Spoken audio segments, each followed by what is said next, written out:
खबरों में आगे बढ़ते हैं और लखनऊ से बड़ी खबर से आपको रूबरू करा देते हैं, जहां विधानसभा सत्र से पहले आज महत्वपूर्ण बैठक होगी। तो सुबह 11 बजे होगी कार्य मंत्रणा की बैठक। सीएम योगी विधानसभा अध्यक्ष की अध्यक्षता में बैठक आयोजित करेंगे। तो 3 बजे विधानसभा की सुरक्षा को लेकर अहम बैठक होगी। 30 नवंबर को अनुपूरक बजट पर चर्चा और मतदान होगा। तो 1 दिसंबर को विधानसभा सत्र में विधायी कार्य होंगे और तीर्थ विकास परिषद और राज्य राजधानी क्षेत्र को तरजीह मिलेगी। तो 2 नए लिंक एक्सप्रेस वे समेत कई प्रस्तावों पर यहां चर्चा की जाएगी। तो विधानसभा सत्र से पहले आज महत्वपूर्ण बैठक सीएम योगी करने जा रहे हैं। सुबह 11 बजे होगी कार्य मंत्रणा की बैठक। तो काफी महत्वपूर्ण ये बैठक मानी जा रही है। सीएम योगी विधानसभा अध्यक्ष की अध्यक्षता में ये बैठक आयोजित करेंगे। तो कई प्रस्तावों पर यहां पर चर्चा की जाएगी, कई प्रस्तावों को मोहर लग सकती है। 3 बजे विधानसभा की सुरक्षा को देखते हुए ये बैठक की जाएगी। 30 नवंबर को अनुपूरक बजट पर चर्चा और मतदान होगा। तो विधानसभा सत्र से पहले आज महत्वपूर्ण बैठक करने जा रहे हैं सीएम योगी आदित्यनाथ, जो कि सुबह 11 बजे कार्य मंत्रणा की बैठक होगी। तो सीएम योगी विधानसभा अध्यक्ष की अध्यक्षता में ये बैठक आयोजित करेंगे और इस बैठक में कई प्रस्तावों पर चर्चा की जाएगी और कई प्रस्तावों को मंजूरी भी मिल सकती है। तो काफी अहम ये बैठक मानी जा रही है। 30 नवंबर को अनुपूरक बजट पर चर्चा और मतदान किया जाएगा।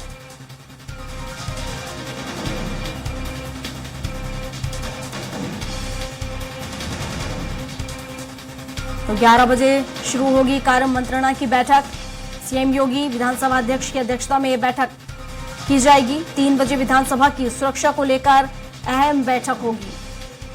तो 30 नवंबर को अनुपूरक बजट पर चर्चा की जाएगी और मतदान भी किया जाएगा। तो काफी अहम ये बैठक मानी जा रही है। विधानसभा सत्र से पहले आज महत्वपूर्ण बैठक करने जा रहे हैं सीएम योगी आदित्यनाथ। तो काफी अहम उनकी ये बैठक मानी जा रही है।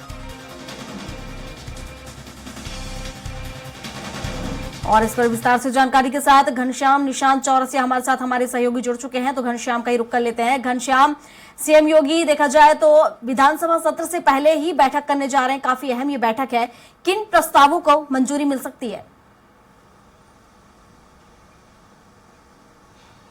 जी बिल्कुल प्रियंका, आज जो है 3 महत्वपूर्ण बैठक है। सबसे पहले ही 11:30 बजे कार्य मंत्रणा की बैठक होगी। कार्य मंत्रणा में यह तय होगा कि किस तरीके से आगामी जो 4 दिनों तक विधानसभा सत्र चलना जा रहा है, शीतकालीन सत्र, उसके लिए किस तरीके से चलाया जाएगा, उस पर कार्य मंत्रणा की बैठक होगी। और उसके बाद 12:30 बजे सर्वदलीय बैठक होनी है, यानी सभी दलों के जो प्रतिनिधि हैं वो प्रतिनिधि मौजूद रहेंगे। विधानसभा अध्यक्ष सतीश महाना की अध्यक्षता में यह बैठक विधानसभा में ही की जाएगी। फिर 3 बजे तीसरी अहम बैठक है, जिसमें विधानसभा सिक्योरिटी यानी सुरक्षा व्यवस्था को लेकर के बैठक की जाएगी। आज पूरे दिन बैठकों का दौर चलेगा और ये तीनों बैठक विधानसभा में होगा। 2 बैठकों में मुख्यमंत्री योगी आदित्यनाथ के शामिल होने की संभावना है, लेकिन जिन तीनों बैठक जो अन्य 3 बैठक होगी उसमें विधानसभा अध्यक्ष तीनों बैठक में मौजूद रहेंगे। और आगामी जो विधानसभा सत्र है, जो कल से शुरुआत होगी, उस अनुपूरक बजट को लेकर के तमाम जो कार्य मंत्रणा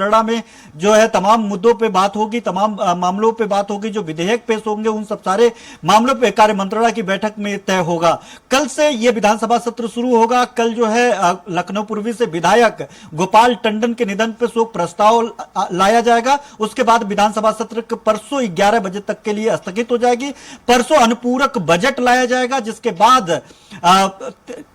1 तारीख को इस अनुपूरक बजट पे नेता प्रतिपक्ष बात करेंगे। नेता प्रतिपक्ष इस पे बात करने के बाद वो अपनी पक्ष रखेंगे और उस पे अपनी बात रखने के बाद अंतिम दिन जो है विधानसभा में जो है नेता पक्ष यानी सरकार मुख्यमंत्री योगी आदित्यनाथ जो है वो अपनी बात रखेंगे। उसको विधानसभा में विपक्ष के सवालों का जवाब देंगे। उनको जो भी उनके मुद्दे होंगे उन मुद्दों पे मुख्यमंत्री योगी आदित्यनाथ जवाब देंगे। 66 साल बाद नई नियमावली के तहत यह विधानसभा सत्र संचालित होगा। पिछले विधानसभा सत्र में इसकी अनुमति दी गई थी। अंतिम दिन पायलट प्रोजेक्ट के तहत विधानसभा में नई नियमावली के तहत जो है वहां पे बैठक भी जारी हुई। अब से उत्तर प्रदेश में जितने भी विधानसभा सत्र होगा उसमें नई नियमावली के तहत जो है विधानसभा सत्र संचालित किया जाएगा, जिसमें अब कोई भी सदस्य जो है मोबाइल फोन अंदर नहीं लेकर के जाया जा सकता। उसमें नियमों में तब्दीली की गई है, जिसमें देखा जा रहा था कि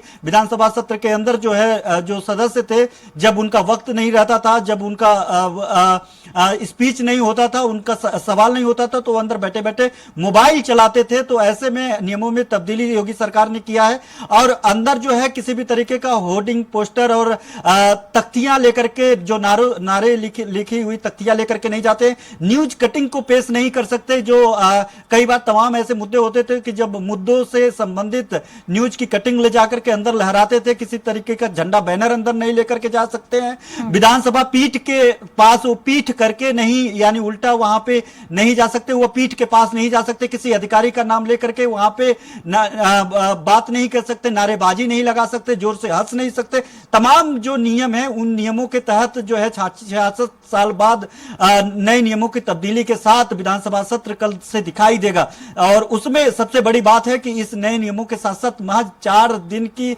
यह विधानसभा सत्र है। उसके पहले जो राजधानी लखनऊ में अगर बात करें तो जितने भी नेता पहुंचे हुए हैं वो लोग लगातार सरकार को घेर रहे हैं। उनका साफ तौर पे कहना है कि सरकार उचित व्यवस्था नहीं चाहती है, वो किसी मुद्दे पे चर्चा नहीं चाहती है, वो मुद्दों से को भटकाने के लिए, अपनी नाकामियों को छुपाने के लिए कम दिन का जो है। घनश्याम, किन मुद्दों को लेकर यहाँ पर विपक्ष सरकार को घेर सकता है? देखिए, इसमें जो है विपक्ष ने साफ तौर पे कहा है कि बेरोजगारी, महंगाई और किसानों के जो गन्ना किसानों के जो बकाया है, इसके अलावा जो क्राइम है, जो महिलाओं पे क्राइम हो रहा है, ऐसे तमाम मुद्दों को उन्होंने गिनाया है। और उन मुद्दों को गिना करके उन्होंने साफ तौर पे कहा है इन मुद्दों पे सरकार को हम लोग घेरते, लेकिन इसी के डर से जो है सरकार महज 4 दिन का ही विधानसभा सत्र ला रही है। और इस शीतकालीन सत्र में अगर पूरा ओवरऑल देखा जाए तो 90 दिन तक, कम से कम 3 सत्रों में 90 दिन तक नियमावली है कि 90 दिनों तक सत्र चलना चाहिए, लेकिन उसके बावजूद महज 17 दिन का अभी तक विधानसभा सत्र चला है। तो इस मामले में विधानसभा के में जो विपक्षी नेता है वो लगातार सरकार को घेरते रहे हैं और इस बार भी घेर रहे हैं। लेकिन उसी में सरकार की अगर बात करें, उनका साफ तौर पर कहना है कि जितने दिन का काम है उतने दिन ही सत्र चलाने की कार्य योजना है और उतने दिन तक ही सत्र चलाया जाएगा जितने दिन में सारे काम पूरा हो जाएंगे। कई तरीके के तमाम जो है विधेयक भी लाया जाएगा, जिसमें लिफ्ट को लेकर के एक बड़ा विधेयक पास होना है। पिछले कई सालों से ये विधेयक लटका हुआ था, इस बार योगी सरकार इस मामले में जो है ला सकती है। धीरेन्द्र श्रीवास्तव जो ग्रेटर नोएडा से वहां से विधायक हैं, उन्होंने इस प्रस्ताव को पिछली बार में ही लाया था। पिछली बार संभावना जताई जा रही थी उसे पटल पर रख करके उसे पास कर लिया जाएगा, लेकिन लटकने के बाद इस बार एक बड़ी जो इस लिफ्ट अधिनियम पास हो जाएगा सदन से और कानून बन जाएगा। चूंकि तमाम तरीके का जो देखा जाता है कि लिफ्ट में खराबी के चलते कई लोगों की जान चली जाती है, लिफ्ट खराबी के चलते बीच में लिफ्ट रुकने से कई लोगों की जान चली जाती है, तमाम तरीके का जो है हादसा होता है, तमाम तरीके की दिक्कतें आती है। और कई राज्यों में इस तरीके के नियम है, उत्तर प्रदेश जैसे बड़े राज्य में इस तरीके के नियम नहीं थे। इस बार ये नियम जो है पटल पर रखे जाएंगे और ये नियम बन सकता है। और तमाम इन सब सारी बातों को लेकर के जो विधानसभा सत्र कल से शुरुआत हो जाएगी और आज इन 3 जो है महत्वपूर्ण बैठक होंगे, जिसमें मुख्यमंत्री योगी आदित्यनाथ, विधानसभा अध्यक्ष और सर्वदलीय बैठक में प्रदेश के सभी दलों के नेता प्रतिनिधि वहां पे मौजूद, सभी दलों के एक प्रतिनिधि वहां पे मौजूद होंगे। और जो है कार्य मंत्रणा में कल से जो 4 दिनों तक विधानसभा सत्र चलेगी, उस कार्य मंत्रणा में जो है कार्य मंत्रणा किया जाएगा, किस तरीके से सदन चलाए जाने हैं, किस तरीके से जो है शांतिपूर्वक सदन चलाया जाए। उसमें हर बार की तरह इस बार भी जो है विधानसभा अध्यक्ष ने साफ तौर पे कहा था, अपील किया था कि विधानसभा सत्र जो है बहुत कम दिनों के लिए चल रहा है, तो ऐसे में आप लोगों से अपील है कि शांतिपूर्वक सत्र चलाने में जो है सहयोग करें। और लोगों से अपील भी की थी कि इसमें बेवजह की मुद्दों और बातों को लेकर के जो है विधानसभा सत्र को ऐसे माहौल ना बनाए कि स्थगित करना पड़े, ताकि जो मुद्दे हैं उस मुद्दों पर प्रभावी चर्चा हो सके। जी प्रियंका। बिल्कुल घनश्याम, हालांकि कल से विधानसभा सत्र शुरू होने जा रहा है, देखने वाली बात होगी कि क्या शांतिपूर्ण तरीके से ये विधानसभा सत्र संपन्न होगा या फिर हंगामे की भेंट चढ़ जाएगा। फिलहाल शुक्रिया आपका तमाम जानकारियों के लिए।